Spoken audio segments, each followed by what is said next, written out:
Hey everybody, welcome back. You know, it's been about 2 weeks, I guess, since I was here last, and a lot of things going on in life, isn't there? So I kind of get caught up in what I'm doing, and then I just take step backs from things, and I tend to I have started to rest a lot. So with that being said, welcome to a place to pause. So I'm also taking some time to pause to record this. I'm Goanna Garde Shirley. This is where we slow down, reflect honestly, and look at the patterns, habits, and beliefs that shape the direction of our lives. Over the past episodes, we've talked about philosophy, chaos, awareness, discipline, and identity. And today we come to the final piece, the fifth part of Life's Puzzle by Jim Rohn, lifestyle, or what I would describe more simply, peace. When people think about changing their lives, they often imagine big outcomes. You know, the yachts and the boats and the Greek islands and Italy, and that's my dream. Better relationships, better health, more stability, more success. But what we are really trying to create is a different experience of living. We are trying to feel differently in our own lives, calmer, clearer, more grounded. And that is what lifestyle really is, right? It's not what your life looks like from the outside. It is what your life feels like from the inside. So for many years, my life did not feel calm. It felt intense and fast, emotional and unpredictable. There were highs and there were many lows. And in a strange way, that felt totally normal to me. But when you grow up in chaos, intensity becomes familiar. You learn to function inside of it. You even begin to expect it. So when life becomes quiet, something feels off. You might find yourself thinking, this is too calm. This really feels strange. Or something must be wrong. But nothing is wrong. What you are experiencing is unfamiliar peace. And unfamiliar peace can feel unfamiliar at first and uncomfortable. Let's pause there for a moment. Let's just take a breath. Have you ever experienced that? A moment where everything is actually okay, but you feel settled anyway, unsettled. That unsettled feeling is not a sign that something is wrong. It's a sign that your nervous system is adjusting. Your nervous system and my nervous system is used to extreme stimulations. It's used to reacting, even overreacting. It's used to preparing for something to happen. And when nothing is happening, it just doesn't know what to do. So it creates something, a worry, a thought, a small conflict, a need to analyze. This is how chaos quietly recreates itself. Not always through big events, but through small internal disruptions. And this is where everything we've talked about comes together. Your philosophy tells you how to interpret your life. Your awareness helps you see your patterns. Your discipline helps you interrupt them. And then your identity begins to shift. And eventually, your lifestyle changes. But here's the truth. Peace is not something you chase. It's something you allow. You allow it by not recreating chaos. You allow it by not reacting to every feeling. You allow it by staying present in moments that feel unfamiliar.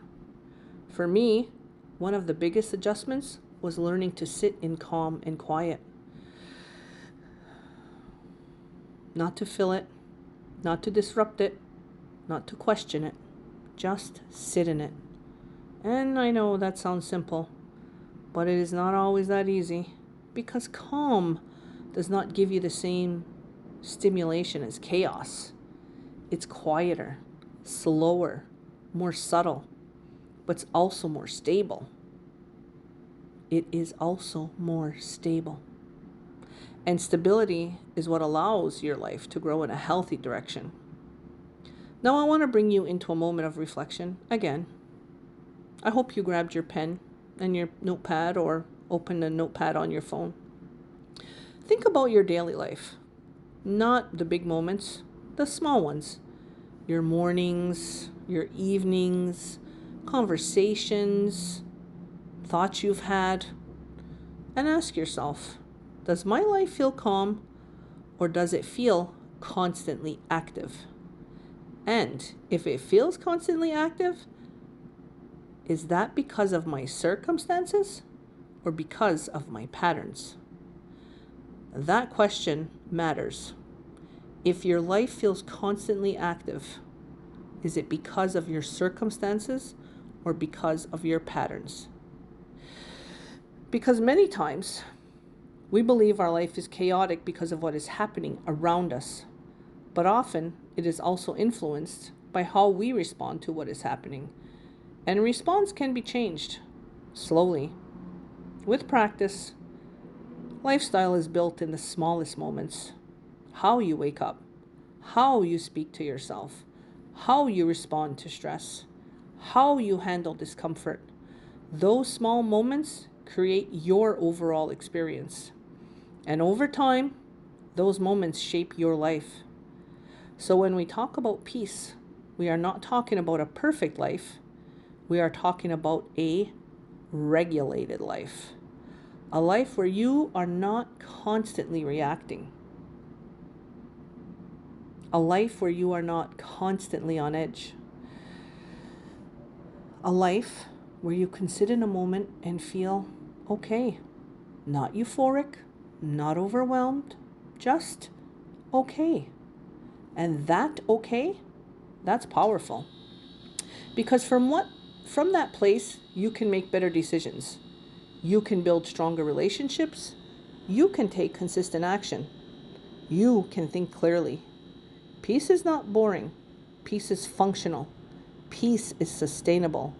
And peace is something many of us have to learn, especially if we are raised in environments where peace was not the norm. Now, I want to say something important here. You may not feel peaceful all the time. That's not the goal here. The goal is not to eliminate all stress or discomfort. That's unrealistic. The goal is to reduce unnecessary chaos, to stop recreating what no longer serves you, to allow more moments of calm to exist in your life, and to become comfortable in those moments. That's your final shift. Not just creating peace, but becoming comfortable with it and in it. Because once peace feels familiar, your life begins to stabilize in a new way. And from that place, everything else becomes easier. Not effortless, but clearer, more intentional, more grounded. Now, let's take a moment to just reflect. Sit with this one last question. If your life became calmer, would you trust it? Or would you feel the need to disrupt it? If your life became calmer, would you trust it? Or would you feel the need to disrupt it? Just notice your answer. There's no judgment. Just be aware. Let awareness be your guide. So, in closing, remember this small place to pause. Take a breath, notice your patterns, and allow yourself to become familiar with peace, even if it feels new at first. I'll meet you here next time. Thanks for listening. Only love, Shirley.